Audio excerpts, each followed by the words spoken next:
Hi hello friends, ಎಲ್ಲರಿಗೂ ನಮ್ಮ ಅಮ್ಮನ ಅಡುಗೆಗೆ ಸ್ವಾಗತ. ಇವತ್ತು ನಾನು ಮಾಡ್ತಾ ಇರುವಂಥ ರೆಸಿಪಿ ಪುದೀನ ರೈಸ್. ಆಲ್ರೆಡಿ ನಾನು ಪುದೀನ ರೈಸ್ ಮಾಡೋದು ಹೇಗೆ ಅಂತ ತೋರಿಸ್ಕೊಟ್ಟಿದ್ದೀನಿ. ನಿಮ್ಗೇನಾದರೂ ಆ ವಿಡಿಯೋ ಬೇಕಂತಂದರೆ ನಾನು ಸ್ಕ್ರೀನ್ ಮೇಲೆ ಲಿಂಕ್ ಹಾಕಿರ್ತೀನಿ, ಚೆಕ್ ಮಾಡ್ಕೊಳ್ಳಿ. ಇವತ್ತು ನಾನು ಮಾಡ್ತಾ ಇರುವಂಥ ರೆಸಿಪಿ ಕ್ವಿಕ್ಕಾಗಿ ಈಸಿಯಾಗಿ ಪುದೀನ ರೈಸ್ ಮಾಡೋದು ಹೇಗೆ ಅಂತ ತೋರಿಸ್ಕೊಡ್ತಾ ಇರೋದು. ನೀವೇನಾದರೂ ಸಬ್ಸ್ಕ್ರೈಬ್ ಮಾಡ್ಕೊಂಡಿಲ್ಲ ಅಂದರೆ ನಮ್ಮ ಅಮ್ಮನ ಅಡುಗೆ ಚಾನಲ್ನ ಸಬ್ಸ್ಕ್ರೈಬ್ ಮಾಡ್ಕೊಳ್ಳಿ, ಹಾಗೆಯೇ ಬೆಲ್ ಐಕನ್ನ ಕ್ಲಿಕ್ ಮಾಡ್ಕೊಳ್ಳಿ. ಇವಾಗ ಇಂಗ್ರೀಡಿಯೆಂಟ್ಸ್ ಏನಂತ ನೋಡ್ಕೊಂಬರೋಣ.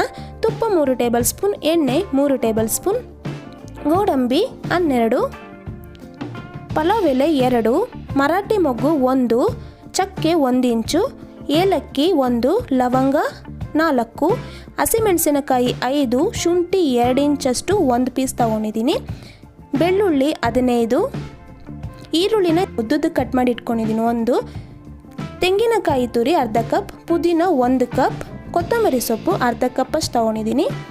ಇಲ್ಲಿ ಅನ್ನನ 250 ಗ್ರಾಮ್ ಅಷ್ಟು ಬೇಯಿಸಿ ಇಟ್ಕೊಂಡಿದ್ದೀನಿ ಮೊದಲೇ, ಮತ್ತು ರುಚಿಗೆ ತಕ್ಕಷ್ಟು ಉಪ್ಪು. ಮಾಡುವ ವಿಧಾನ: ಮೊದಲು ನಾವು ಪೇಸ್ಟ್ ಮಾಡ್ಕೋಬೇಕು. ಅದಕ್ಕೆ ನಾನೊಂದು ಮಿಕ್ಸಿ ಜಾರಿಗೆ ತೆಂಗಿನಕಾಯಿ ತುರಿ ಹಾಕ್ಕೊಂಡಿದ್ದೀನಿ, ಮತ್ತು ಶುಂಠಿನ ಚಿಕ್ಕದಾಗಿ ಕಟ್ ಮಾಡಿ ಹಾಕ್ಕೊಂಡಿದ್ದೀನಿ, ಬೆಳ್ಳುಳ್ಳಿ, ಹಸಿಮೆಣಸಿನಕಾಯಿ.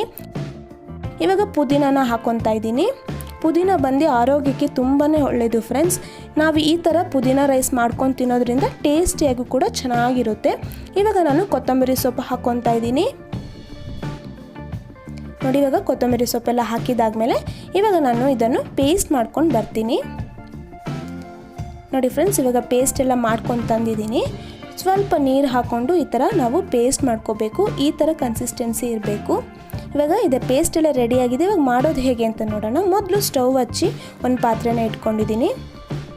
ಇವಾಗ ನಾನಿಲ್ಲಿ 3 ಟೇಬಲ್ ಸ್ಪೂನ್ ಎಣ್ಣೆ, 3 ಟೇಬಲ್ ಸ್ಪೂನ್ ತುಪ್ಪನ ಹಾಕ್ಕೊತಾ ಇದ್ದೀನಿ.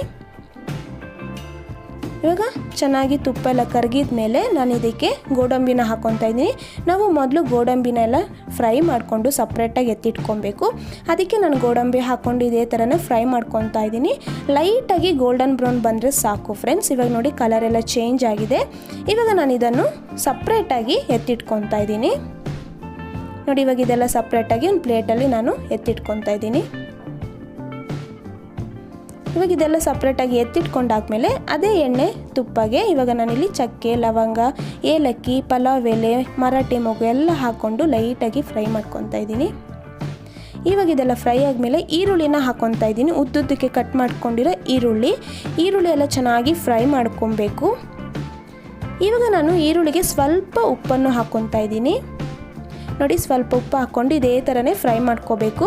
ಈರುಳ್ಳಿಯಲ್ಲಿರೋ ಹಸಿ ವಾಸನೆ ಹೋಗಬೇಕು, ಹಾಗೆಯೇ ಕಲರು ಗೋಲ್ಡನ್ ಬ್ರೌನ್ ಬರಬೇಕು, ಅಲ್ಲಿವರೆಗೂ ಫ್ರೈ ಮಾಡ್ಕೋಬೇಕು. ನೋಡಿ, ಕಲರೆಲ್ಲ ಚೇಂಜ್ ಆಗ್ತಾ ಇದೆ. ಇವಾಗ ಈರುಳ್ಳಿ ಎಲ್ಲ ಫ್ರೈ ಮಾಡ್ಕೊಂಡಿದ್ದಾದಮೇಲೆ ನಾವು ಮೊದಲೇ ಪೇಸ್ಟ್ ಮಾಡಿ ಇಟ್ಕೊಂಡಿದ್ನಲ್ಲ ಅದನ್ನು ಹಾಕ್ಕೊತಾ ಇದ್ದೀನಿ. ಇವಾಗ ಇದೆಲ್ಲ ಚೆನ್ನಾಗಿ ಮಿಕ್ಸ್ ಮಾಡಿಕೊಂಡು ಫ್ರೈ ಮಾಡ್ಕೋಬೇಕು. ಮತ್ತು ಹಸಿ ವಾಸನೆ ಎಲ್ಲ ಹೋಗಬೇಕು. ನಾವು ತೆಂಗಿನಕಾಯಿ, ಪುದೀನ ಎಲ್ಲ ಹಾಕಿರೋದ್ರಿಂದ ಚೆನ್ನಾಗಿ ಹಸಿ ವಾಸನೆ ಎಲ್ಲ ಹೋಗಬೇಕು. ನಾವು ಇದೇ ಥರನೇ ಚೆನ್ನಾಗಿ ಫ್ರೈ ಮಾಡ್ಕೋಬೇಕಾಗುತ್ತೆ. ಇವಾಗ ನಾನು ಸ್ವಲ್ಪ ಉಪ್ಪನ್ನು ಹಾಕ್ಕೊತಾ ಇದ್ದೀನಿ. ಮೊದಲೇ ನಾನು ಉಪ್ಪು ಹಾಕಿದ್ದೆ ಈರುಳ್ಳಿಗೆ. ಇವಾಗ ಮಸಾಲೆಗೆ ಸ್ವಲ್ಪ ಉಪ್ಪನ್ನು ಹಾಕ್ಕೊತಾ ಇದ್ದೀನಿ. ಇವಾಗ ನೋಡಿ ಫ್ರೆಂಡ್ಸ್, ಚೆನ್ನಾಗಿ ಮಿಕ್ಸ್ ಮಾಡಿಕೊಂಡು ಒಂದು 5 ನಿಮಿಷ ಬಿಡ್ತಾ ಇದ್ದೀನಿ. ನೋಡಿ, 5 ನಿಮಿಷ ಆಗಿದೆ, ಕುದೀತಾ ಇದೆ, ಒಂದು ಸ್ವಲ್ಪ ಡ್ರೈ ಆಗಿದೆ. ನೋಡಿ, ಇವಾಗ ಒಂದು ಸತಿ ಮಿಕ್ಸ್ ಮಾಡ್ಕೊತಾ ಇದ್ದೀನಿ. ಮಿಕ್ಸ್ ಮಾಡಿಕೊಂಡು ಇನ್ನೂ ಒಂದು ಸ್ವಲ್ಪ ಎಣ್ಣೆ ಎಲ್ಲ ಬಿಡಬೇಕು ಚೆನ್ನಾಗಿ. ಮತ್ತು 2 ನಿಮಿಷ ಬಿಡ್ತಾ ಇದ್ದೀನಿ. ನೋಡಿ ಫ್ರೆಂಡ್ಸ್, 2 ನಿಮಿಷ ಆಗಿದೆ, ಹಸಿ ವಾಸನೆ ಎಲ್ಲ ಹೋಗಿದೆ. ಇವಾಗ ಒಂದು ಸತಿ ಇದೇ ಥರನೇ ಮಿಕ್ಸ್ ಮಾಡಿ ತೋರಿಸ್ತಾ ಇದ್ದೀನಿ. ನೋಡಿ, ಫುಲ್ಲು ಡ್ರೈ ಆಗಿದೆ. ಇವಾಗ ನಾನು ಮೊದಲೇ ಬೇಯಿಸಿಟ್ಕೊಂಡಿರೋ ಅನ್ನನ ಹಾಕ್ಕೊತಾ ಇದ್ದೀನಿ. ಇವಾಗ ಅನ್ನನೆಲ್ಲ ಹಾಕ್ಕೊಂಡು ಮಿಕ್ಸ್ ಮಾಡ್ಕೋಬೇಕು. ಇವಾಗ ಇದೆಲ್ಲ ಚೆನ್ನಾಗಿ ಮಸಾಲೆ ಎಲ್ಲ ಅನ್ನಗೆ ಮಿಕ್ಸ್ ಆಗಬೇಕು, ಚೆನ್ನಾಗಿ ಮಿಕ್ಸ್ ಮಾಡ್ಕೊಬೇಕು. ನೋಡಿ ಫ್ರೆಂಡ್ಸ್, ಇದೇ ಥರನೇ ಕ್ವಿಕ್ ಈಸಿಯಾಗಿ ನಿಮಗೆ ರೆಸಿಪಿ ಏನಾದರೂ ಬೇಕಂದರೆ ಕಮೆಂಟ್ ಮಾಡಿ, ನಾವು ಮುಂದಿನ ವೀಡಿಯೋದೆಲ್ಲ ಅಪ್ಲೋಡ್ ಮಾಡ್ತೀವಿ.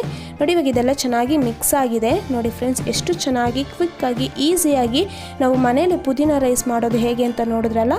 ನೀವು ಕೂಡ ಮನೇಲಿ ಒಂದ್ಸತಿ ಟ್ರೈ ಮಾಡಿ ಹೇಗೆ ಬಂತು ಅಂತ ಕಮೆಂಟ್ ಮಾಡಿ. ಪುದೀನ ರೈಸ್ ಎಲ್ಲ ರೆಡಿಯಾಗಿದೆ. ಸರ್ವಿಂಗ್ ಪ್ಲೇಟಿಗೆ ಹಾಕ್ಕೊತಾ ಇದ್ದೀನಿ ನಾನು. ನೋಡಿ ಫ್ರೆಂಡ್ಸ್ ಎಷ್ಟು ಚೆನ್ನಾಗಿದೆ ಅಂತ.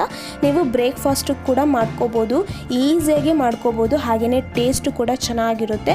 ನೀವು ಕೂಡ ಮನೇಲಿ ಒಂದ್ಸತಿ ಟ್ರೈ ಮಾಡಿ ಹೇಗೆ ಬಂತು ಅಂತ ಕಮೆಂಟ್ ಮಾಡಿ. ಹಾಗೆಯೇ ಈ ವಿಡಿಯೋ ಇಷ್ಟ ಆಗಿದರೆ ಫ್ರೆಂಡ್ಸ್ ಆ್ಯಂಡ್ ರಿಲೇಟಿವ್ಸ್ಗೆ ಶೇರ್ ಮಾಡಿ. ನೀವೇನಾದರೂ ಸಬ್ಸ್ಕ್ರೈಬ್ ಮಾಡ್ಕೊಂಡಿಲ್ಲ ಅಂದರೆ ನಮ್ಮ ಅಮ್ಮನ ಅಡುಗೆ ಚಾನಲ್ನ ಸಬ್ಸ್ಕ್ರೈಬ್ ಮಾಡ್ಕೊಳ್ಳಿ, ಪಕ್ಕದಲ್ಲಿ ಬರುವ ಬೆಲ್ಲೈಕನ್ನ ಕ್ಲಿಕ್ ಮಾಡ್ಕೊಳ್ಳಿ. ಈ ವಿಡಿಯೋ ನೋಡಿರುವ ಎಲ್ಲ ವೀಕ್ಷಕರಿಗೂ ಧನ್ಯವಾದಗಳು.